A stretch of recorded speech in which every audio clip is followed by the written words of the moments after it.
Well, hello, colleagues and students. I hope you're doing well. Bring you greetings this week from my office, where I am sitting here getting ready for the week, and have a couple things I wanted to share with you all. Most importantly, continue to be grateful to our internal leadership for the work they're doing and encouraging my participation in some very important conversations that are occurring. So I want to thank, as always, our classified council chair, Ms. Phoebe McKnight, for her meeting with me as I did last week, and then her subsequent invitation for me to participate in an open session with our chief HR officer to talk with classified CEC around issues of relevance to them and their employee group. Also started my quarterly meetings with members of our Board of Regents to talk about issues as they relate to Nevada State and to hear their thoughts and reactions among any number of different topics. Fortunately for us, this quarterly meeting of the board is fairly light as it relates to Nevada State items, but certainly look for the opportunity and welcome it, be able to offer them different perspectives on issues that I think might be better served by me talking to them directly around those issues. So that was good.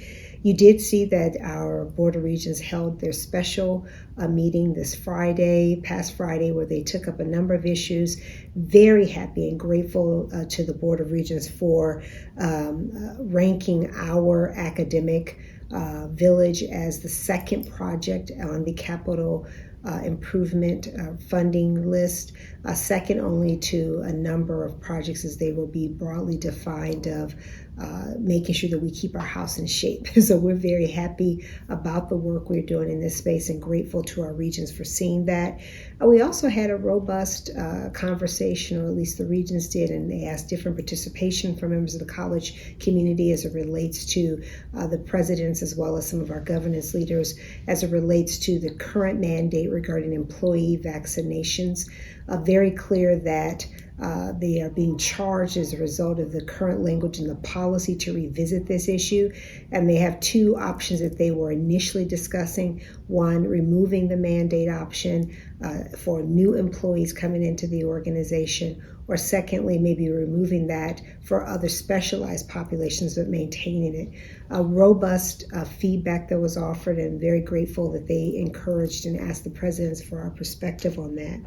A couple of other external events that I'll share with you. Had a wonderful meeting with a colleague from the Educational Testing Service with Dr. Fernandez around some powerful work that we're doing around achievement gaps and equity gaps. Who had heard about our work, he was very fascinated with it and wanted to hear more about how they may support us. So looking forward to additional work in that space. Spend some time as well. The Henderson Chamber and its monthly networking breakfast focused on diversity, equity, and inclusion. I was served on a panel with that group.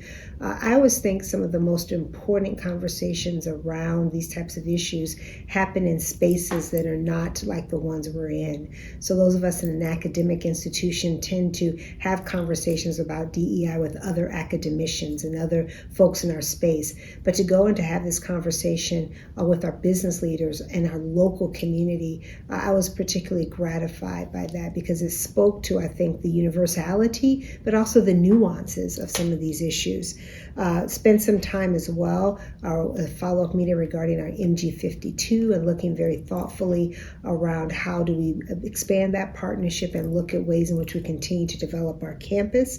I had a lovely lunch with the current president of the NAACP locally, Roxanne McCoy. Enjoyed her tremendously, who talked and helped me understand a lot about context here, but also talked about ways in which we can more tightly couple ourselves with the NAACP. And then the end of the week, toward the end of the week rather, where I was one of the panelists as well and a guest for KNPR State of Nevada. Wonderful opportunity to talk about workforce and talent development, to advance the notion of what Nevada State has in this space, and to really speak more, I think, more poignantly and thoughtfully around the new majority. So I appreciated that opportunity and look forward to doing it again in the future.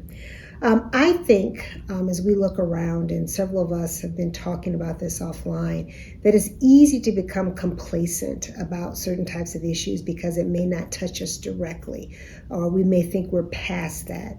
I'm going to offer to you that the moment you become complacent about things, those are the moments when they can be challenged, tested, or even thwarted in ways that we may not be able to think about.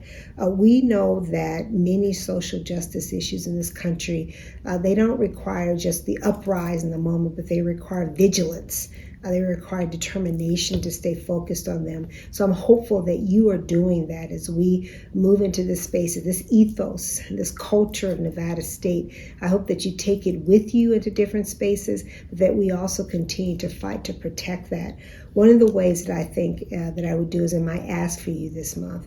It is important, I believe, that we vote.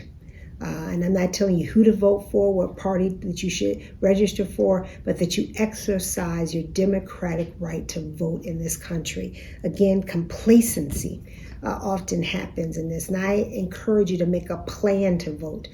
Someone who's new to this area, I've shared with several people that I have this anxiousness because I don't know all the candidates or don't know all the issues. So in my 52nd year of living almost, I'm spending more time around studying a ballot and the issues that are important to me than I ever have in all the years I've voted. And I have voted in every election since I was 18 years old. I'm hopeful that you're doing that because oftentimes we think about the national politics, really where all politics are real is at the local level. So I encourage you to get actively engaged and to make sure you have a plan, not only about where and when you're going to vote, but for whom and what issues you're prioritizing as a part of your voting strategy. Do your homework. Know who our candidates are and vote. So I encourage you to do that. Let me end by saying that I continue to be enraptured by this institution.